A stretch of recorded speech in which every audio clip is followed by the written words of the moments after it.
kembali lagi bersama saya Aurora Irsyad Salsabila dari kelas 1C Prodi PGMI. Di sini saya akan menjelaskan tentang waktu, keberlanjutan, dan perubahan.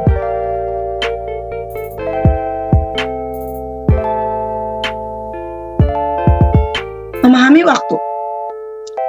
Menurut Kamus Kontemporer Arab Indonesia menjelaskan waktu adalah masa atau zaman. Menurut ilmu fisika, waktu adalah dimensi yang memungkinkan dibedakannya dua peristiwa identik namun berlainan yang berlangsung pada titik yang sama dalam ruang atau space-time. Selang antara dua peristiwa tersebut membentuk pengukuran dasar dan pengukuran waktu. Mengenai tujuan umum, waktu sesuai putaran bumi pada sungguhnya memberikan satuan jam atau day, dan peredaran bumi mengelilingi matahari atau year memberikan satuan kalender. Sedangkan tujuan ilmiah, waktu didefinisikan dalam istilah frekuensi adalah suatu radiasi elektromagnetik tertentu, yaitu second.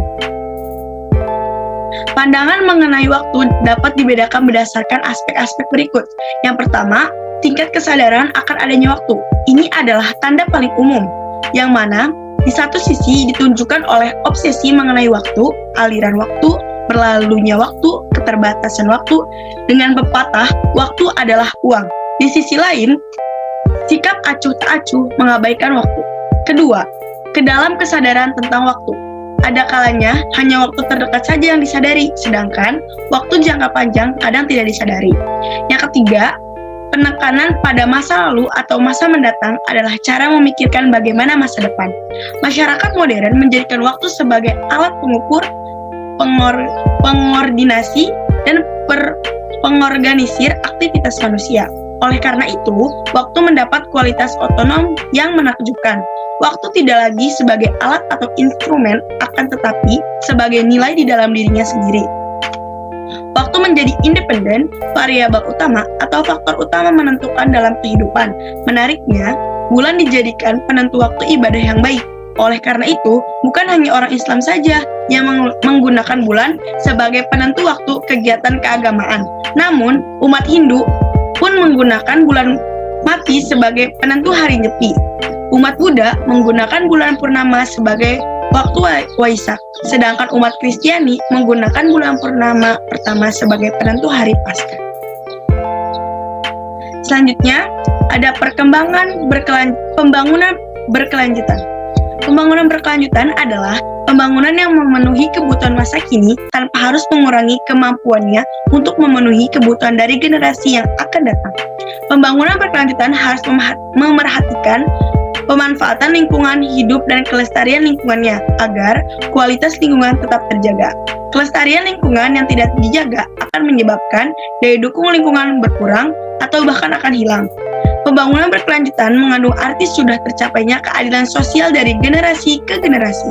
Dilihat dari pengertian lainnya, pembangunan berkelanjutan sebagai pembangunan nasional yang melestarikan fungsi dan kemampuan ekosistem. Upaya pemerintah untuk mewujudkan kehidupan adil dan makmur bagi rakyatnya tanpa harus menimbulkan kerusakan lingkungan ditindaklanjuti dengan menyusun program pembangunan berkelanjutan yang sering disebut sebagai pembangunan berwawasan lingkungan. Pemerintah berkewajiban menumbuhkan dan mengembangkan kesadaran masyarakat akan pentingnya untuk menjaga, merawat, serta melestarikan lingkungan hidup. Dan upaya ini dilakukan pemerintah melalui penyuluhan, bimbingan, pendidikan, dan penelitian tentang lingkungan hidup Kegiatan pembangunan menimbulkan dampak positif dan dampak negatif. Dampak positif, pembangunan dapat diketahui melalui indikator ekonomi, indikator kualitas hidup, dan indikator gabungan. Dampak negatif pada umumnya ditandai dengan kerusakan lahan, seperti penggundulan hutan, penggersangan lahan, pencemaran, pemanasan global, dan penipisan lapisan ozon. Walaupun pembangunan kita perlukan untuk mengatasi banyak kendala, termasuk masalah lingkungan, namun pengalaman menunjukkan pembangunan dapat menimbulkan dampak negatif.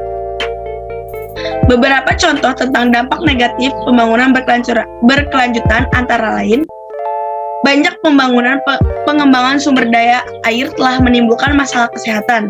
Yang kedua, pencemaran udara oleh mobil banyak terdapat di kota besar seperti Jakarta, Bogor, Bandung, Surabaya, dan Bali. Selanjutnya, ada perubahan sosial. Perubahan sosial adalah bentuk peralihan yang merubah tata kehidupan masyarakat yang berlangsung terus-menerus karena sifat sosial yang dinamis dan tidak terus berubah.